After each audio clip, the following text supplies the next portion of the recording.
श्री हनुमान जी का प्रचार प्रसार आपने जो पूरे संसार में किया है वह सराहनीय है। जी जी, बजरंग बाण अपने आप में अद्भुत है। हमने हनुमान जी का प्रचार किया ऐसा कहना शायद ठीक नहीं है। हनुमान जी की कृपा से ही हमारा प्रचार हुआ। रामायण में 7 कांड है: बाल कांड, अयोध्या कांड, अरण्य कांड, सुंदर कांड, कनिष्कधा कांड, लंका कांड और उत्तर कांड। लेकिन आम जनों में सुंदर कांड ही सबसे लोकप्रिय है और उसे सुंदर को क्यों कहा गया है और उसमें ऐसा सुंदर क्या है?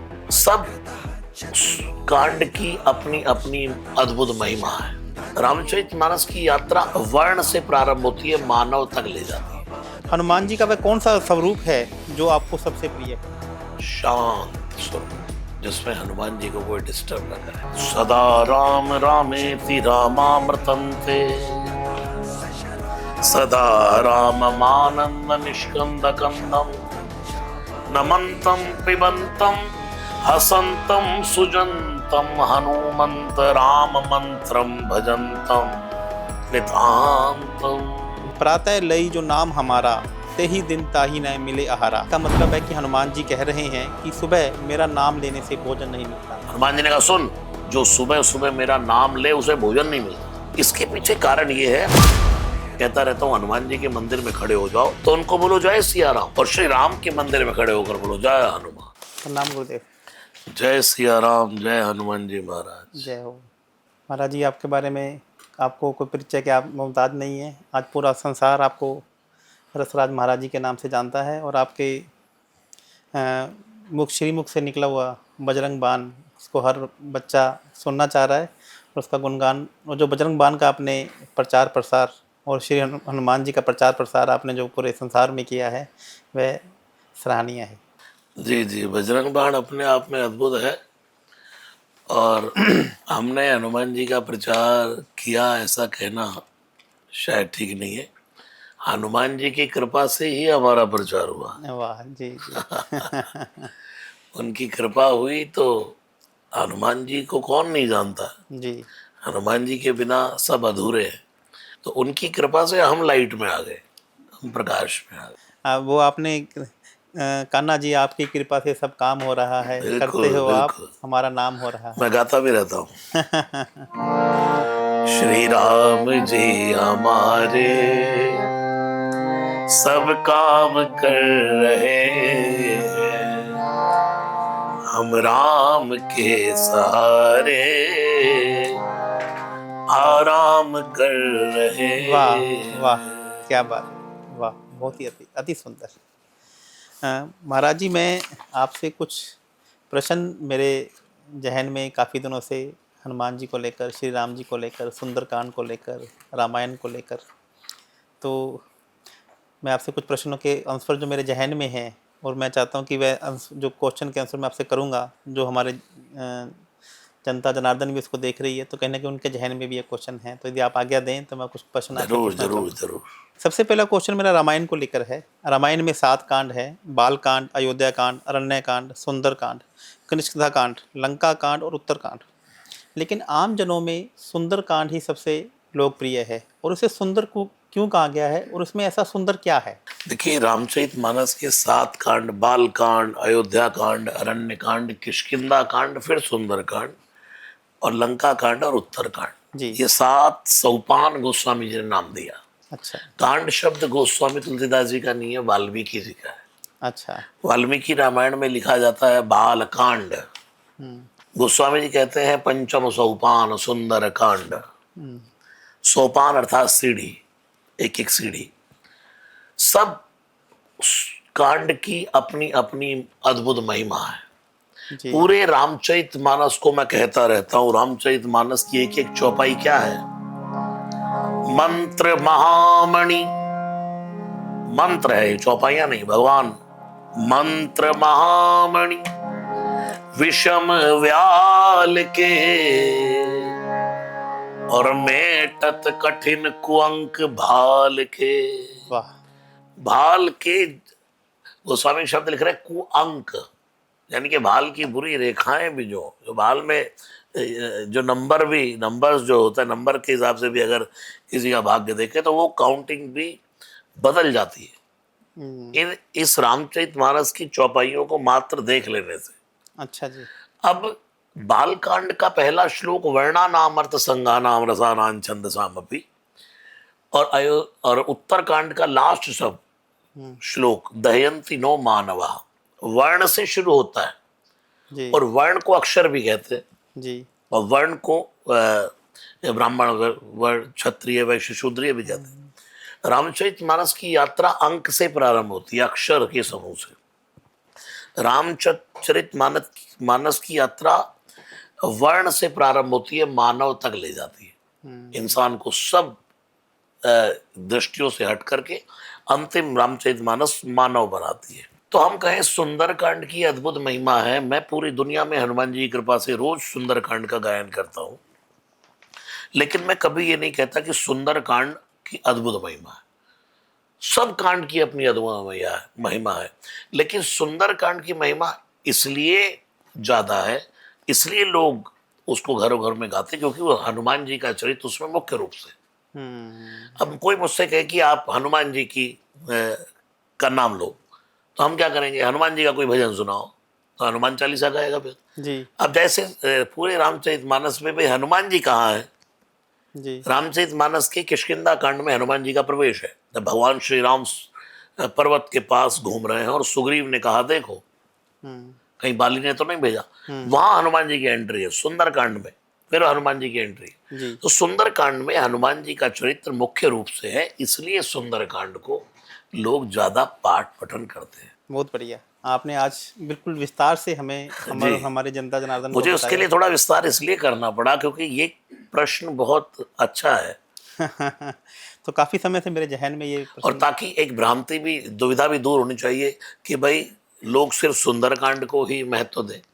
आप देखिए, आज से 10-20 साल पहले लोगों के घर में कोई उत्सव होता था तो 24 घंटे की रामायण होती थी। जी अब लोगों के पास टाइम कम हो गया है, यानी कि कम वक्त हो गए लोग। जी जी ये कम वक्त कोई गाली नहीं है, कम वक्त कम वाले, वक्त गाली हो गई है। कम वक्त। जी तो वो अब सुंदरकांड शुरू होने लगे, 2-2.5 घंटे 3 घंटे में सुंदरकांड हो गया, हनुमान जी का नाम हो गया। जी जी, बहुत ही बढ़िया, अति सुंदर।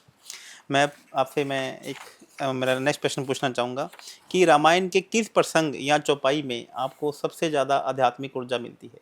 देखिए, कोई ऐसा प्रसंग नहीं है रामचरितमानस का जिसमें आध्यात्मिक ऊर्जा ना हो, जी वही कंपेयरिंग करना।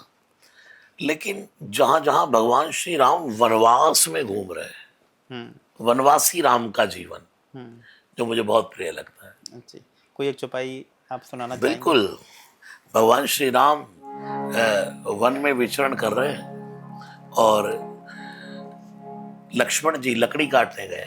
अच्छा। भगवान को 12 वर्ष हो गए वन में, और चित्रकूट में 12 वर्ष रहने के बाद भगवान ने सोचा कि ये जानकी मेरे साथ है और 12 वर्ष से कष्ट सहन कर रही है, और एक पति का ये दायित्व बनता है कि अपनी पत्नी को वो प्रसन्नता देना। तो भगवान श्री राम ने क्या किया, एक बार चुनी कुसुम सुहाए। लक्ष्मण जी लकड़ी काटने गए, भगवान श्री राम और जानकी जी बैठे जी खुले आकाश के नीचे मर्यादा के साथ, वाह, एक पति पत्नी की जो अति मर्यादा है। सुंदर। जी तो एक बार चुनी कुसुम सुहाए, ऐसे बैठे बैठे भगवान ने एक पुष्प उठाया और निज कर भूषण राम बनाए। अति सुंदर। उन्हीं पुष्प को भगवान ने श्री सीता जी की चोटी में लगाया हाँ हाँ, और श्री सीता जी का श्रृंगार कर रहे हैं। वाह, अपने हाथों से पुष्पों को आभूषण बना करके भगवान माँ जानकी का श्रृंगार कर रहे हैं। वाह, अति सुंदर। सीत ही पहिराए प्रभु सादर, आदर के साथ अपनी धर्मपत्नी का श्रृंगार कर रहे हैं। और इसका एक अर्थ ये भी है, एक बार चुनी कुसुम सुहाए, निज कर, कर कहते हैं हाथों को, जी अपने हाथों की गलवैयां डाल करके भगवान ने सीता जी को आलिंगन किया, प्रेम किया। जी, ये भी एक आभूषण है। वाह, भगवान ने अपनी बाहों का आभूषण, बाहों का हार श्री जानकी जी के गले में डाल दी, बहुत खूब। मर्यादा के साथ। जी तो ये निज कर भूषण राम बनाए, ये भी। और इसका एक आध्यात्मिक अर्थ अगर देखें तो भगवान राम है भगवान, जानकी जी हैं भक्ति, तो भगवान ही तो भक्ति को गले लगाते हैं। बिल्कुल बिल्कुल ठीक। तो ये सुंदरकांड का अद्भुत प्रसंग है, पूरे मानस का अद्भुत प्रसंग है वन में। वाह, आपके जो कहने से ऐसे एक भाव अंदर से, एक भगवान, ऐसा लगता है कि भगवान श्री राम को हम अपनी आंखों से और ये प्रसंग को अपनी आंखों से देख रहे हैं। और आपके कहने का और आपके जो वर्णन करने का जो मैं क्या बोलूँ का एक अद्भुत राम जी ने या हनुमान जी ने आपके अंदर एक ज्ञान आपको दिया है। तो मैं एक अगला नेक्स्ट क्वेश्चन आपसे पूछना चाहूँगा, हनुमान जी का वह कौन सा स्वरूप है जो आपको सबसे प्रिय है? शांत स्वरूप, जिसमें हनुमान जी को कोई डिस्टर्ब ना करे, वाह, वो स्वरूप आपको देने के लिए लाया हूँ मैं आज। अच्छा जी। हाँ, श्री हनुमान जी का अद्भुत स्वरूप क्या है? सदा राम रामेति रामामृतन्ते, सदा राममानन्द निष्कंद कंदम, नमन्तं पिबन्तं हसन्तं सुजन्तं, हनुमन्त राम मंत्रं भजन्तं नितान्तं। वाह, एकांत में बैठ करके हनुमान जी राम जपे, गदा भी एक और धरी है, शांत स्वरूप, प्रभु चरित सुनवे को रसिया, राम लखन सीता मन बसिया। उनको जितना डिस्टर्ब करोगे उतने काम कम होंगे, और जितना शांति से राम भजन करने दोगे उतना हनुमान जी की कृपा होगी। तो हनुमान जी का सबसे अद्भुत स्वरूप मुझे लगता है जिसमें हनुमान जी को कोई डिस्टर्ब नहीं कर रहा, शांत बैठे। एक चौपाई है जो मुझे बड़ा थोड़ा विचलित करती है, जो मैं आपसे आपका उसे मैं आंसर लेना चाहूँगा, प्रातः लई जो नाम हमारा, ते ही दिन ताही न मिले आहारा। इसका मतलब है कि हनुमान जी कह रहे हैं कि सुबह मेरा नाम लेने से भोजन नहीं मिलता। भगवान सीता जी को खोजने के लिए श्री हनुमान जी लंका में पहुंचे, और अभी भोर नहीं हुई, सूर्य उदय नहीं हुआ, अरुण उदय हुआ। ये भोर का राग ही बजा रहा हूं जी। गामा पा गामा रे नी दानी रे सा। हनुमान जी ने देखा पूरी लंका नगरी में सीता जी दिखाई नहीं दी। उसी समय हनुमान जी ने देखा एक तुलसी का पौधा, हो लगता कोई भगवान का भक्त रहता, लेकिन डाउट हुआ नहीं नहीं नहीं, माया है रावण की। इतने में देखा राम जी के धनुष बाणों के चिन्ह, रामायुध अंकित ग्रह, शोभा बरनी न जाय, नव तुलसी का वृंद तहां देख हर्ष कपिराय। तुलसी देखी आंगन में लगी हुई, ओ लगता कोई भगवान का भक्त है, लेकिन नाय नाय मन मऊ तर्क करे कपिलागा। उसी समय एक आवाज सुनाई दी भोर में, राम राम राम राम राम। ऊपर खड़े थे हनुमान जी, सीधे ही आए, जय सिया राम जी। देखा विभीषण ने, ओ की तुम राम दीन अनुरागी, क्या आप राम तो नहीं आ गए मेरे आंगन में? हनुमान जी ने कहा चुप, मैं राम नहीं, उनके दासों का दासों का दासों का दासों का दास हूं। फिर हनुमान जी ने कहा, प्रात ले जो नाम हमारा, ते दिन ताही ना मिले आहारा। हे विभीषण, क्योंकि विभीषण ने हनुमान जी का नाम याद कर लिया, और हनुमान जी कभी नहीं चाहते कि कोई मेरा नाम ले। हनुमान जी ने कहा सुन, जो सुबह सुबह मेरा नाम ले उसे भोजन नहीं मिलता। अच्छा। इसके पीछे कारण ये है, अब मैं अगर आपको कहूं तो हनुमान जी ने भय लगाया अपने नाम के साथ, और भाव जोड़ा भगवान के नाम के साथ। भगवान के नाम के साथ हनुमान जी कहते भाई, अगर मैं भय नहीं लगाऊंगा तो दुनिया मेरा ही नाम जपेगी, मेरा ही नाम जपेगी। हनुमान जी ने एक मतलब ये भय अपने आप को बचाने के लिए लगा दिया है। सुबह सुबह जो मेरा नाम ले तो भोजन नहीं मिलता। सच पूछे प्रभु जी, हमें तो भोजन हनुमान जी के नाम से ही मिलता है। जी जी जी जी। हम तो भोर में जागते ही बिस्तर में ही हनुमान चालीसा पढ़ते। उनका कहने का मतलब था कि मेरे नाम से पहले राम का नाम लिया क्योंकि विभीषण ने हनुमान जी का नाम याद कर लिया कि तुम राम दीन अनुरागी, और इसने सोचा जब वहां पहुंचूंगा, एंट्री होगी तो इनका ही नाम ले दूंगा। हनुमान जी ने कहा चुप, मेरा जो सुबह सुबह नाम ले उसे भोजन नहीं मिलता। प्रात ले जो नाम हमारा, ते दिन ताय न मिले आहारा। उसके बाद कहता है असमय अधम सखा सुन। मोह पर रघुवीर, मुझ जैसे अधम पर भगवान ने कृपा की है। मैं तो वानर हूं, मैं वानर हूं, तब भगवान ने कृपा की है, तू तो नर है, तो तुझ पर नारायण कृपा करेंगे। जी सुबह सुबह बॉम्बे में मैं किसी के घर बैठा था, अचानक से भोर में, महाराज जी अपशगुन हो गया। मैंने क्या हुआ? बोले बंदर आ गया। तो बोले, मैंने कहा बंदर आ गया तो? बोले महाराज हनुमान जी ने कहा है सुबह सुबह बंदर, नाम भी नहीं लेना, देखना भी नहीं। अरे मैंने कहा मैया, और मैं नाश्ता ही कर रहा था, अच्छा। तो मैंने कहा एक गोभी का पराठा और लाओ माता, हमको तो भोजन ही हनुमान जी के नाम से मिलता।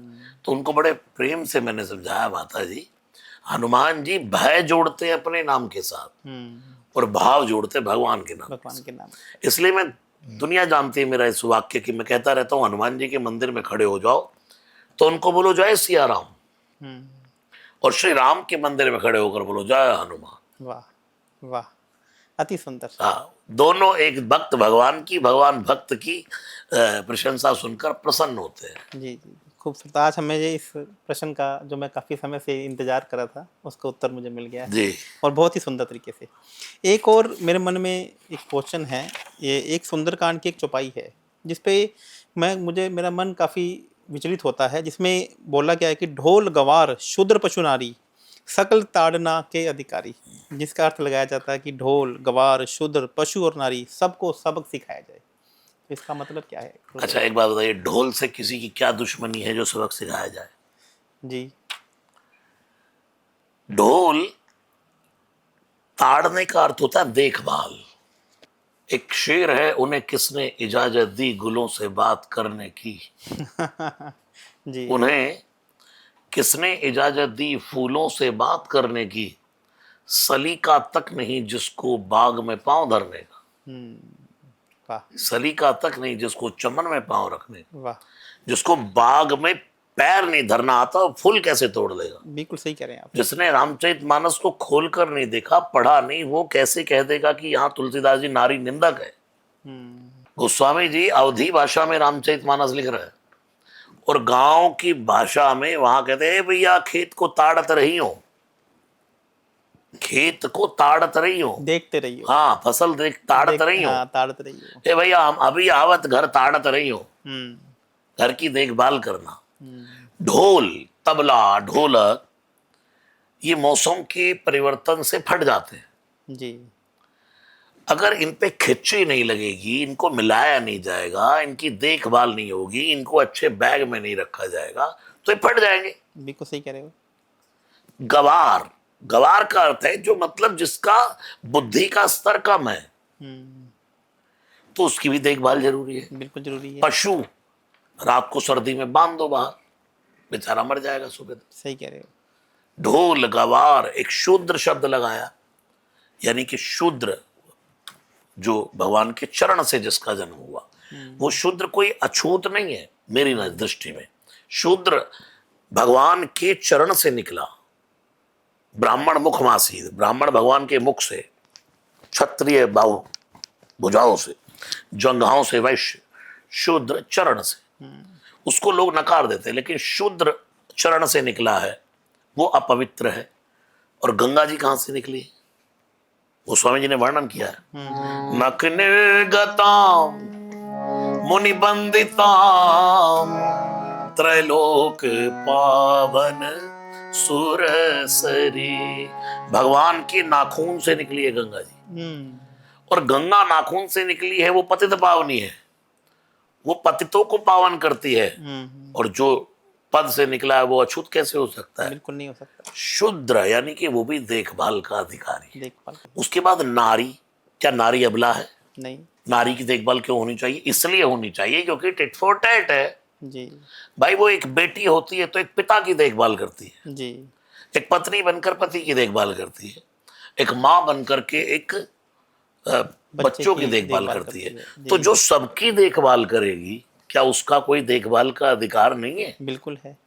गोस्वामी जी नारी निंदक नहीं है। एक जगह गोस्वामी जी पर और लोग उठाते हैं, आपके पास वो चौपाई नहीं होगी, अदर कांड में है, अनन्य किसी और कांड में, उसमें गोस्वामी जी कहते हैं प्रमदा सब दुख खानी, कि स्त्री सब दुखों की खान है। इसको उठा करके लोग कमेंट करते हैं। अब उनको ये पूछे प्रमदा किसको कहते हैं? आलस से भरी स्त्री सब दुखों की खान है। अब आपको सुबह सुबह जयपुर से दिल्ली आना है, जी, आपको अपनी स्त्री का साथ चाहिए बिल्कुल चाहिए। कि भाई मुझे सुबह उठकर जाना है, या मुझे किसी भी काम पर, एक एक व्यक्ति को अपनी ड्यूटी पर जाना है, जॉब पर जाना है, और व्यक्ति तैयार हो गया और स्त्री सोई है आलस में, प्रमाद में, तो दुखों की खान हो जाएगी कि दुखों की खान नहीं? हो जाएगी। बच्चों को स्कूल जाना है और वो सोई है, तो दुखों की खान हो तो जाएगी। प्रमदा सब दुख खानी, आलस से भरी स्त्री दुखों की खान है।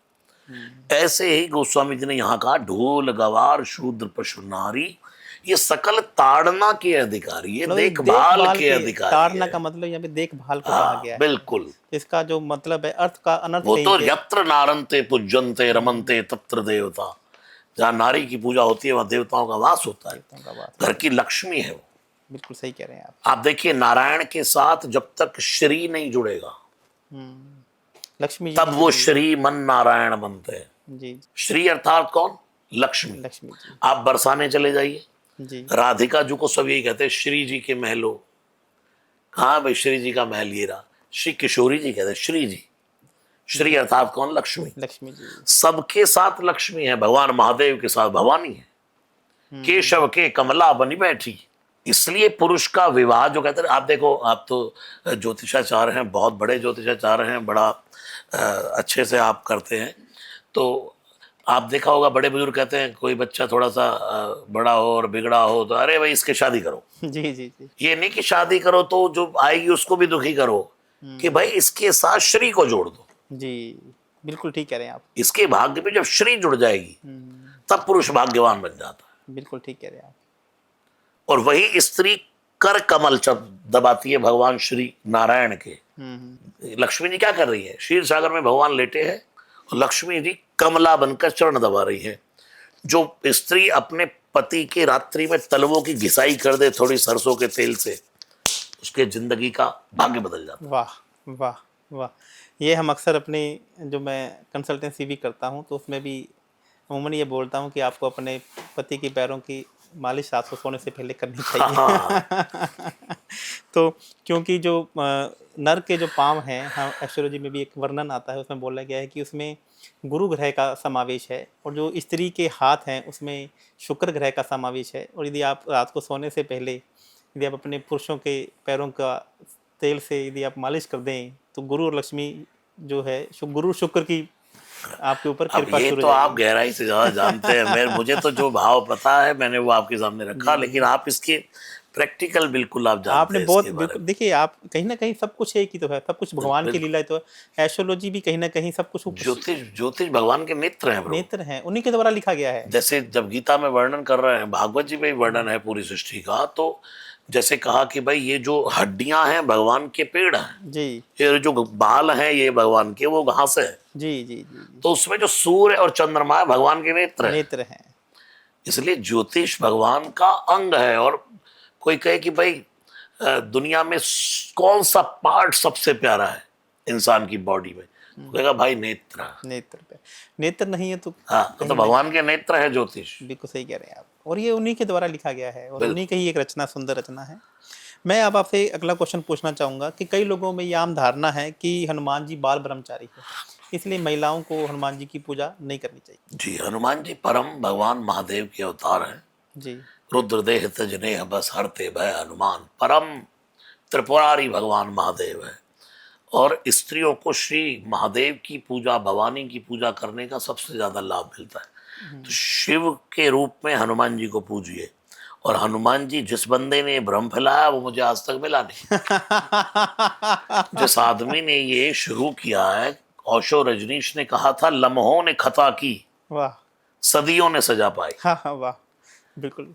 जरा से मोमेंट में कोई गलत कमेंट कर देता है औहदेदार बंदा, और उसका हर जाना दुनिया को भुगतना पड़ता है। तो श्री हनुमान जी की उपासना सबसे ज्यादा माताओं बहनों को ही फलित होती है। बिल्कुल सही कह रहे हैं आप। मतलब ये मैं आपके माध्यम से जो भ्रम मार्केट में बाजार में फैलाए जा रहे हैं, तो मैं उसको तोड़ना चाहता हनुमान जी माताओं बहनों को बहुत प्रेम करते हैं और उनकी जल्दी सुनते हैं। हूं। बिल्कुल सही कह रहे हैं आप, बिल्कुल सही कह रहे हैं। आम घरों में ये एक हनुमान चालीसा सबसे ज्यादा प्रचलित है। और यह सिखाया भी जाता है कि हनुमान डर लगे हनुमान जी का नाम लेना या हनुमान चालीसा पढ़ लेने से ही आपको सबसे पहले वो डर भय से मुक्त हो जाते हैं। तो ऐसा क्यों कहा जाता है? बिल्कुल, हनुमान जी का अर्थ है कि एक बहुत बली बलवान विद्यावान गुणी हुई सकल गुण निधानम। अब आप देखो, हनुमान जी का नाम ही आ जाए तो कोई सनातन धर्म का बंदा ये नहीं कह सकता मैं हनुमान जी को नहीं मानता। बिल्कुल सही कह रहे हैं आप। कहीं वो किसी का भी भक्त हो, कृष्ण भक्त हो, माँ का भक्त हो, दुर्गा का भक्त हो, राम भक्त हो, हनुमान जी से कनेक्टिविटी सबकी है, क्योंकि Hanuman ji is a air air force, force. Power. जहां जाओगे वहीं धकेलेंगे, पुश करते हैं। जी गलत काम करोगे तो आगे से हवा आ जाती है, अच्छे काम करोगे तो और आगे बढ़ाते हैं। जी तो श्री हनुमान जी महाराज का श्री नाम लेने से सब संकट मिट जाते हैं। यानी कि परम बलवान एक ताकत यदि कोई है तो हनुमान जी महाराज। जी। हनुमान जी वैसे भी वायु पुत्र हैं। वायु और मैं एक इसमें एस्ट्रोलॉजी का मैं वर्णन आपको सुनाना चाहूँगा। हमारे एस्ट्रोलॉजी में एस्ट्रोलॉजी सभी की है, इसमें ये कहा जाता है कि वायु तत्व की जो राशि है ना वो इच्छा पूर्ति की राशि है। वाह, तो यदि आप वायु तत्व की राशियों को अपने कंट्रोल में कर लेते हैं तो आपकी बहुत सारी इच्छाएं अपने आप पूरी हो जाएंगी। तो हनुमान जी स्वयं जो वायु पुत्र हैं, तो उनका तो नाम लेने से वो राशियां अपने आप आपके बिल्कुल। कंट्रोल में आ जाते मनोजवम हैं। मारुत तुल्य वेगम जितेंद्रियम बुद्धिम मदाम वरिष्ठम वातात्मजम। वायु के पुत्र, आत्मा वही जायते पुत्रा वेद का सूत्र है। तो पिता की ही आत्मा पुत्र होता है, और पवन देव पवन तनय पवन के पुत्र है हनुमान जी। जी जी। एक बहुत ही छोटा सा क्वेश्चन बहुत ही इंपॉर्टेंट है। जो हनुमान चालीसा का पाठ पहली बार कोई करने जा रहा है, या हनुमान चालीसा को पढ़ने के क्या नियम हैं या इसे कैसे शुरू किया जाना चाहिए, मैं आपसे देखिए, मैं तो सदा ये कहता रहता हूँ, हनुमान चालीसा पढ़ने का कोई नियम है नहीं। जी। जो यह पढ़े, हनुमान चालीसा। जो में नियम खत्म हो गया, स्त्री पढ़े के पुरुष पढ़े। जी। नहीं तो तुलसीदास जी लिखते स्त्री पुरुष पढ़े हनुमान चालीसा। वो ये नहीं लिखते स्त्री पढ़े हनुमान चालीसा, स्त्री ना पढ़े हनुमान चालीसा। जो शब्द जो आया तो वो सार्वजनिक हो गई बात। सार्वजनिक हो गया, वह सभी के लिए हो गया। फिर एक चौपाई होते हैं, और मनोरथ जो कोई लावे। तो हनुमान चालीसा पढ़ने का प्रभु जी कोई नियम नहीं है। हाँ, इतना जरूर मैं कहूंगा कि शुद्धि हो, तन पवित्र हो, मन पवित्र हो, चलते फिरते उठते बैठते गाइए। और ये भी नहीं है तो हनुमान चालीसा ही पवित्र करता है। स्नान, जैसे राम कृष्ण परमहंस कहते थे, मुझे अस्तित्व स्नान कराता है। लेकिन ये पहल शुरू करने के लिए बैठो, पढ़े, पुस्तक लो, जो यह पढ़े हनुमान चालीसा, फिर धीरे धीरे याद हो जाए, चलते फिरते उठते बैठते जब मर्जी पढ़ो। जी जी जी जी। बहुत बढ़िया, बहुत खूब। बजरंग बाण को लेकर बहुत सारी भ्रांतियां हैं, और आप बजरंग बाण के कहीं ना कहीं पर्यायवाची भी बन गए हैं। जो ये कहता है कि इसे गलत समय पढ़ लिया जाए तो उसका बोरा हो जाएगा, और यह भी मैंने सुना है कि बजरंग बाण हमेशा नहीं पढ़ना चाहिए। वो भी लोग मुझे मिल नहीं रहे, स्टार्टिंग कहाँ से हुई है। उसमें ही लिखा है, पाठ करे बजरंग बाण की, हनुमत रक्षा करे प्राण की। है बजरंग बाण जो जापे, ताते भूत प्रेत सब कांपे। धूप दे और जपे हमेशा, ताकि तन नहीं रहे कलेसा। जय हनुमान जय हनुमान जय हनुमान जय जय हनुमान। वाह। बजरंग बाण में तो लिखा, पाठ करे बजरंग बाण की। तो एक इसमें मेरे मन में एक प्रश्न और भी है कि जो बजरंग बाण है ये तुलसीदास दास जी के द्वारा रचित है या किसी और के द्वारा देखिए, लिखा गया? नाम नहीं है इसमें। तुलसी दास जी जहां भी कुछ अपने उन्होंने 12 ग्रंथ लिखे, उसमें भी बजरंग बाण का नाम नहीं है। तो ये मिथ है। शायरी तुलसीदास जी की है। ओम चम चम चम जबल चरंता, ओम हनु हनु हनु हनु हनुमंता। शायरी तुलसीदास जी वाली, यानी कि गद्य पद्य वही है। अब किसने लिखा है इसमें कोई नाम नहीं है। नाम नहीं है तो ये एक जो राज है, तो उस पर मैं कोई कमेंट कर नहीं सकता। अभी वह राज एक राज ही रहने दिया जाए तो। बहुत से सूत्र ऐसे जो तुलसीदास जी के ही ग्रंथों को लोगों ने अपने नाम पे चढ़ा दिए। अब उस समय क्या लीला घटी है, 12 ग्रंथों में नहीं आता है। तो हनुमान चालीसा और बजरंग बाण में क्या अंतर है? कोई अंतर नहीं है। हनुमान चालीसा में और बजरंग बाण में लेखनी का फर्क है, बात दोनों की एक ही है। एक ही चीज कह रहे तुलसीदास जी, जय हनुमंत संत हितकारी, सुन ली जय प्रभु अर्ज हमारी। हनुमान चालीसा में कह रहे साधु संत के तुम रखवारे, असुर निकंदन राम दुलारे। एक ही बात है। एक ही बात है। देखिए, जब कोई बहुत बड़ा व्यक्ति होता है, तुलसीदास जी 126 ईयर्स, इतनी बड़ी एज हुई उनकी, इतनी आयु रही, और उनका एक ही नियम था, गंगा जल पीना, कुटिया में बैठकर लिखते रहना। अब मन में आया कि चलो भाई हनुमान चालीसा लिख दिया, चलो भाई संकट मोचन लिख दिया, चलो भाई बजरंग बाण लिख दिया, चलो रामचरितमानस लिख दी, चलो कवितावली रामायण लिख दी। जी। तो जो एक कवि होता है वो कुछ ना कुछ उसने करना है, लिखना है। भाव एक ही है। अब जैसे भगवान के भजन कोई गाए गायक, तो एक कीर्तन में, सत्संग में 10 भजन वो गाता है, बिल्कुल सही कह रहे हैं आप। और 10 भजन में एक जैसी लाइनें आ सकती है, मैच कर सकती है, तो वो वही है। कंपेयरिंग नहीं होनी चाहिए। हनुमान चालीसा पावरफुल के बजरंग बाण। अभी कल रात को मैं बी पराग जी के घर पर बैठा था, अच्छा। कल बागेश्वर वाले बाबा जी की कथा में था, मैं पंचकूला में। जी। तो वो बोले कि महाराज जी मेरे जिंदगी का नियम बन गया, मैं हनुमान चालीसा और बजरंग बाण के बिना नहीं रहता। जी। और आज दुनिया में बजरंग बाण वर्ल्ड वाइड है, सबसे ज्यादा सुनने जाने वाला। और बड़े बड़े युवान, यंगस्टर, जिनके मन में डर है, मेरे से ही पूछते हैं क्या सुन सकते हैं, और सुनते भी रहते हैं। तो मैं कहता हूँ तेरा कुछ बिगड़ा? बोला कुछ नहीं महाराज, आनंद आ जाता है। तो फिर करता है भाई। मैं आपसे ना एक बजरंग बाण की 2-3 लाइनें, जो आपका बजरंग बाण का मैं एक भजन आपने जो इतने सुंदर आवाज में एक गाया, जो आपका काफी प्रचलित भी हुआ है, तो मैं आपसे वो सुनना चाहूंगा। ओम चम चम चम चपल चलंता, ओम हनु हनु हनु हनु हनुमंता, ओम हम हा दैत कपि चंचल, ओम सम सम सहमि परान खलदल। अपने जन को तुरत उबारो, सुमृत होई नंद हमारो। यह बजरंग बाण जो जाप, जय मारै ताय कहो फिर कौन उबार। पाठ करे बजरंग बाण की, हनुमत रक्षा करे प्राण की। यह बजरंग बाण जो जापै, आते भूत प्रेत सब कांपै। धूप दे और जपै हमेशा, ताकि तन नहीं रहे कलेसा। जय हनुमान जय हनुमान जय हनुमान, जय जय हनुमान। वाह वाह, बहुत ही सुंदर। ऐसा एकदम रोंगटे से खड़े हो गए हैं आप। हनुमान जी को अष्ट सिद्धि नवनिधि का दाता क्यों कहा जाता है? क्योंकि ये माँ भगवती ने वरदान दिया है उनको। जी। भगवती कौन है? अष्टभुजी। वो दाती है, जी। दात्री है, दायनी है। जी। और गोस्वामी तुलसीदास जी ने कहा अष्ट सिद्धि नवनिधि के दाता। उसके बाद लिखा असबर दीन जानकी माता। किसने दिया वरदान? असबर दीन जानकी माता। जानकी माता।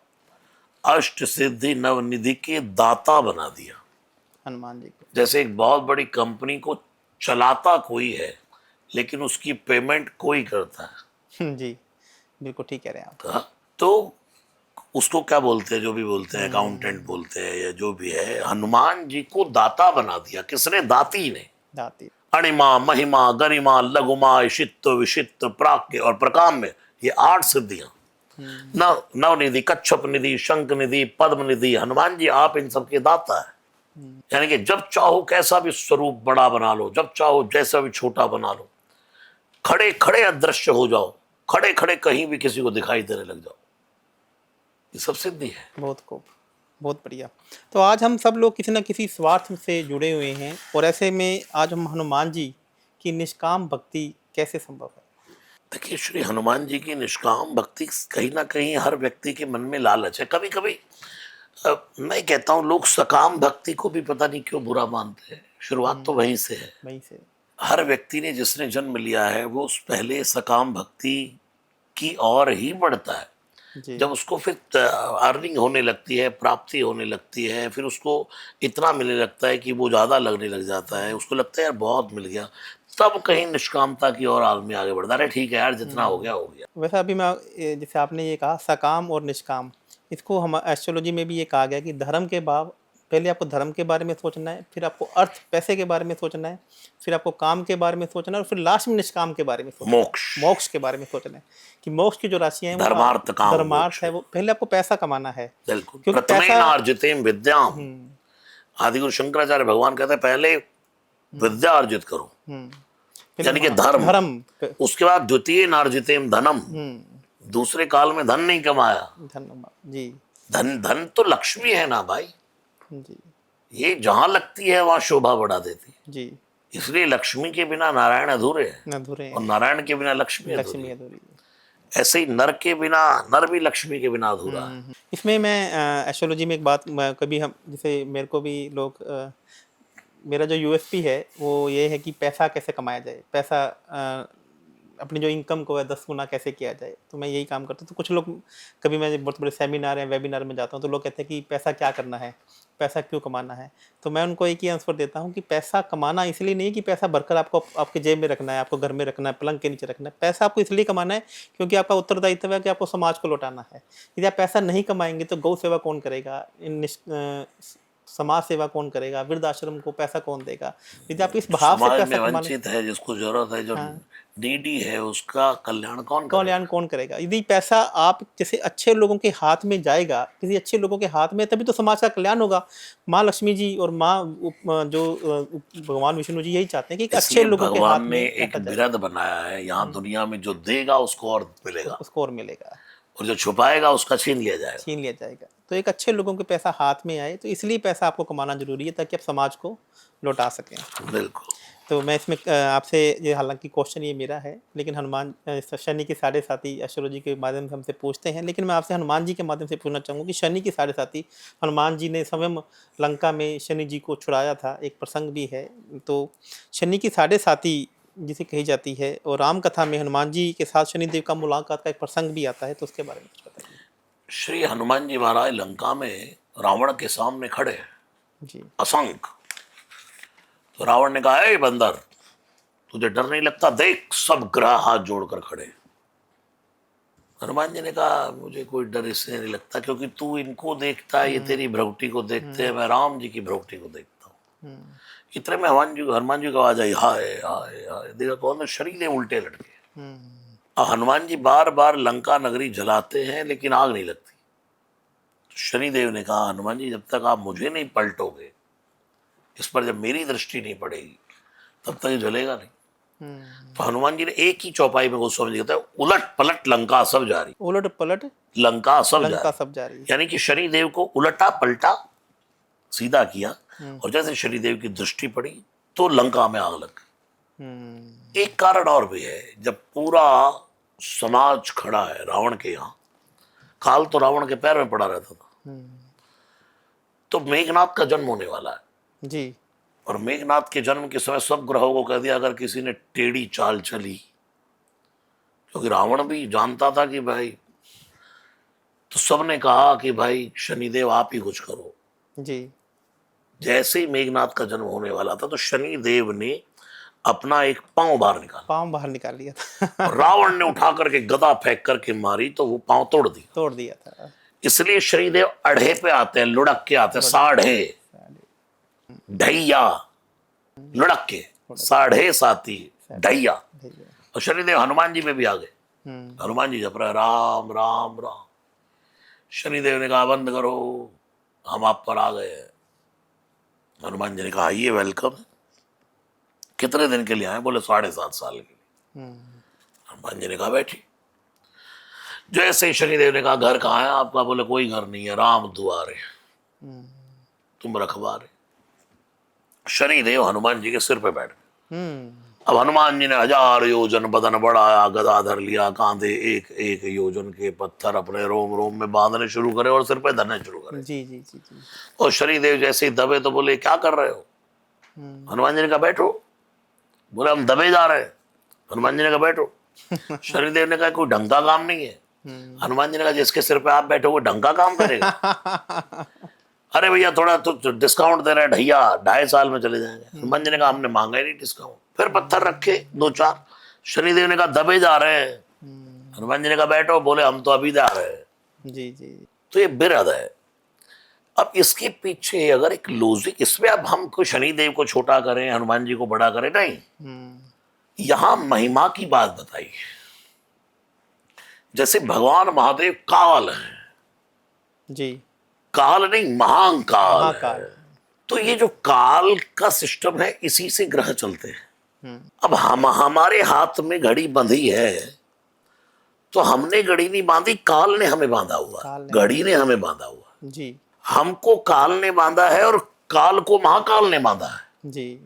और महाकाल कौन? श्री हनुमान जी महाराज, वानराकार विग्रह पुरारी। तो जिसके हाथ में टाइमिंग है दुनिया। अब आप देखो, एक काल की गणना होती है सूर्य से। जी। सूर्य भोर में उगे तो भाई दिन निकल गया। जी। बिल्कुल सीधे हैं, चलो भाई दोपहर हो गई है। जी। लाल पड़ गए, अस्त हो रहे हैं, शाम हो रही है। काल का प्रतीक सूर्य है, उसको ही भक्ष लिया। सही कह रहे हैं। काल सूर्य को खा लेना क्या दिखाया हनुमान जी ने? हनुमान जी ने दिखाया कि काल मेरे कंट्रोल में है। दूसरा, सूर्य साइंटिफिक ऊर्जा है और हनुमान जी परम वैज्ञानिक है।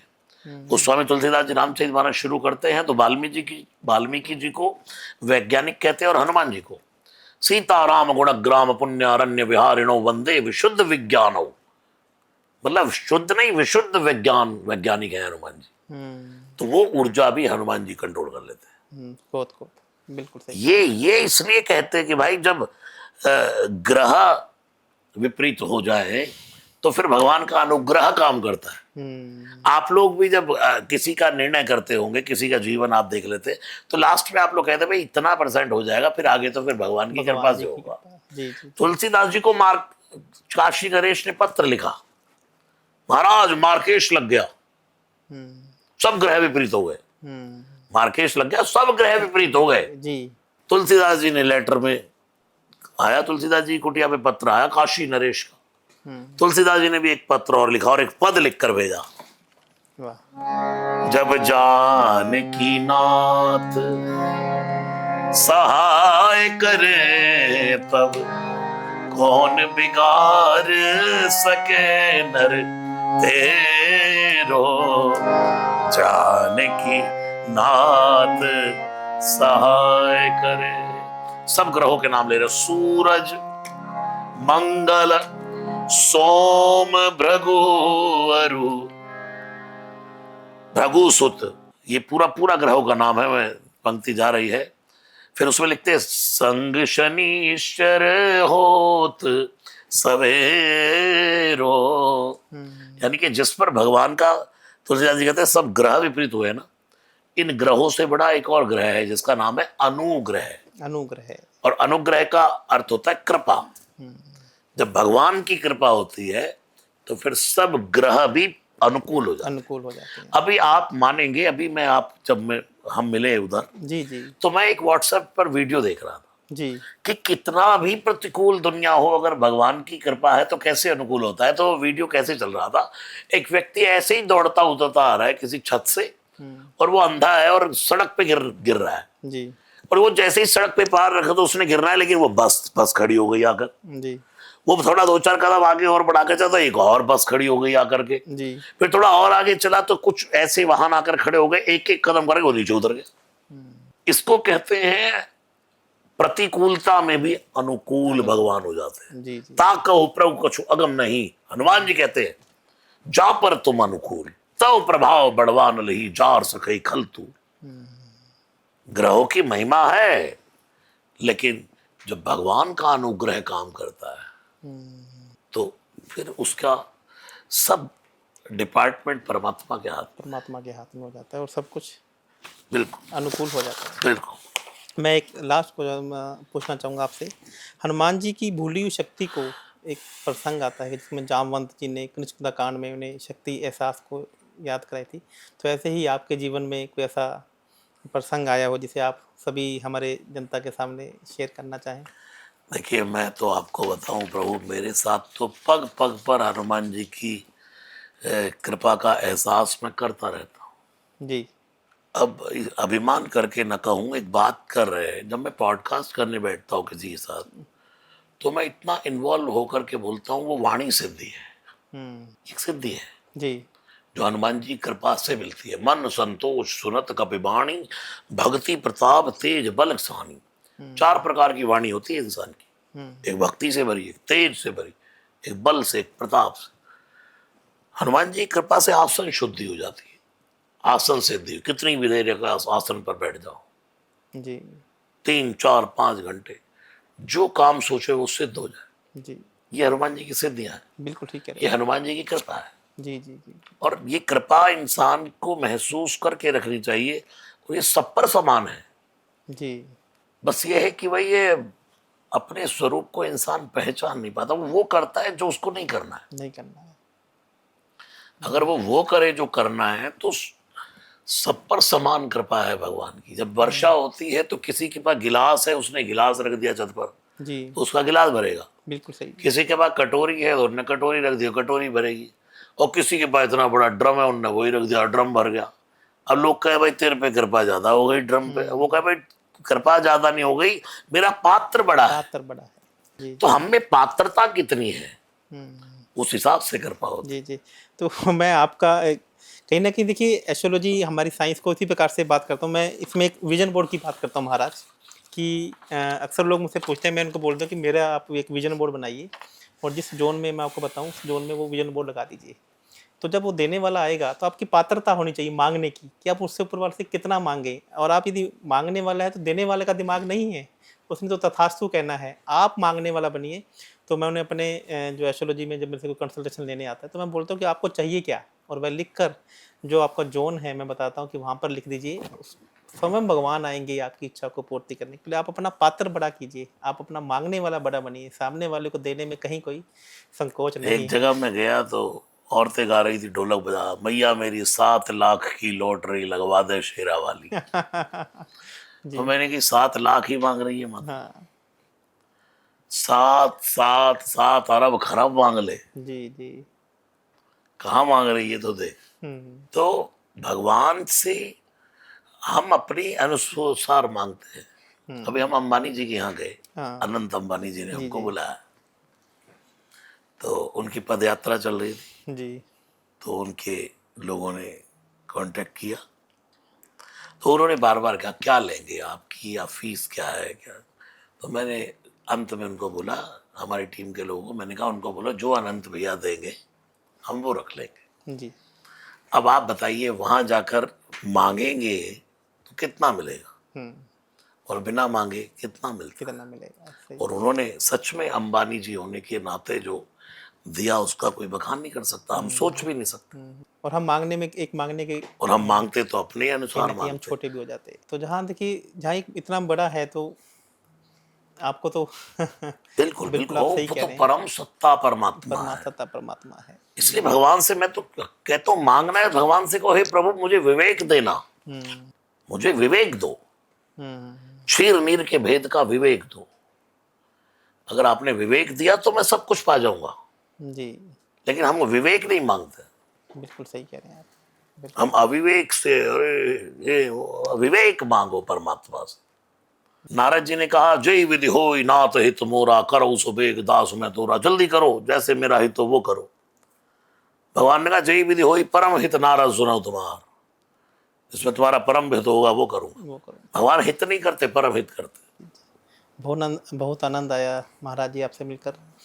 तो इसी प्रकार से हम चर्चा का क्रम आगे जारी रखेंगे, और जाने से पहले मैं एक बार और आपसे कुछ एक छोटा 2 लाइनें आप हमारी जनता के लिए सुनाना चाहें? जरूर जरूर जरूर जरूर। कर्म करो पर ध्यान रहे, पथ छूटे ना। वाह! इतनी देओ हवा, गुब्बारा फूटे ना। वाह, वाह! बिल्कुल। कर्म करो पर ध्यान रहे, पथ छूटे ना। इतनी देओ हवा, गुब्बारा फूटे ना। एक बार क्रोध भी करिए, पर बोध नष्ट ना होवे। बोध भी करो लेकिन बोध नष्ट ना हो। लालच भी बुरा नहीं है, औरों को कष्ट ना होवे, साथी कोई रूठे ना, इतनी देओ हवा गुब्बारा फूटे वाह वाह ना। वाह, खूब बढ़िया था। ये है, कोई लाख करे चतुराई, कर्म का लेख मिटे ना रे भाई। आपका ज्योतिष के अनुसार भी अगर मैं कहूं तो जो जिसने किया है अवश्य में भुक्तव्यम, कर्म शुभाशुभम, उसको वो भुगतना होता है। भुगतना होगा। लेकिन जैसा आप ज्योतिष के अनुसार किसी का समाधान करते हैं तो उस जैसे माखन में से कोई बाल निकाल लेता है, जी ऐसे उसकी समस्याओं का हल कर देते हैं। जी। तो इसलिए ज्योतिष भगवान का एक अंक है। तुलसीदास जी जब राम जन्म होता है तो लिखते हैं योग, लगन, ग्रह, वार, तिथि सकल भय अनुकूल। जब सब अनुकूल हो गए तो चरु अरु अचुर हर्ष जुत राम जन्म सुख बोल। जी अगर ग्रह ना होते तो तुलसीदास जी क्यों लिखते नवमी तिथि मधुमास पुनीता शुक्ल पक्ष अभिजित हरिप्रीता। वो स्वामी जी तो ज्योतिष के बड़े बड़े बड़े दृष्टा हैं, जी जी जी बड़े ज्ञाता हैं। जी। इसमें मैं आपको ज्योतिष में एक प्रसंग आता है, उसमें ये बताया गया है कि जो शुक्ल पक्ष में जिनका जन्म हुआ है वो उनका जो नेचर है, उनका जो स्वभाव है वो भगवान श्री राम की तरह है। जो भगवान श्री राम जी ने सूर्य जी का प्रतीक माना, सूर्य जी का कहा जाता है, तो उन्हें वो सिद्धांतवादी हैं, वो सूर्य की तरह हैं। और जिनका जन्म कृष्ण पक्ष में हुआ है वो कृष्ण जी के कहीं ना कहीं उनमें जो कृष्ण जी के जो लक्षण गुण हैं वो आते हैं। इन्हें उन्हें येन केन प्रकरण सारे काम निकालने आते हैं। तो बड़ा ही सुंदर वर्णन हमारे एस्ट्रोलॉजी में दिया गया। और भगवान को जैसे अभी हम लोग ज्योतिष में ये बताते हैं कि 3 ग्रह ऐसे होते हैं जो आपके साथ में आपका समय साथ नहीं देते हैं, शत्रु होते हैं। और 3 ग्रह ऐसे होते हैं जो आपके मित्र होते हैं। यदि आप एस्ट्रोलॉजी में 3 ग्रहों को जो आपके मित्र हैं और जो 3 ग्रह बाकी जो शेष रह गए वो कहीं ना कहीं ना तो मित्र हैं आपके, ना शत्रु हैं। लेकिन यदि आपने मित्र ग्रहों को अपना बना लिया तो वो 3 ग्रह भी आपके साथ में आकर खड़े हो जाते हैं और 3 जो शत्रु ग्रह हैं वो आपके शांत होकर बैठ जाते हैं।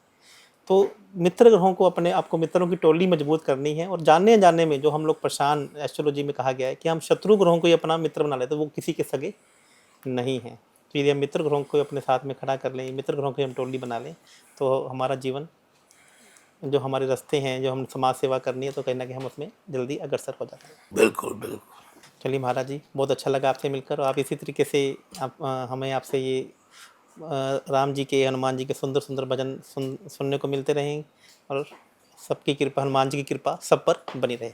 जय श्री खूब राम। खूब प्रणाम आपको। जय सिया राम। जय श्री राम।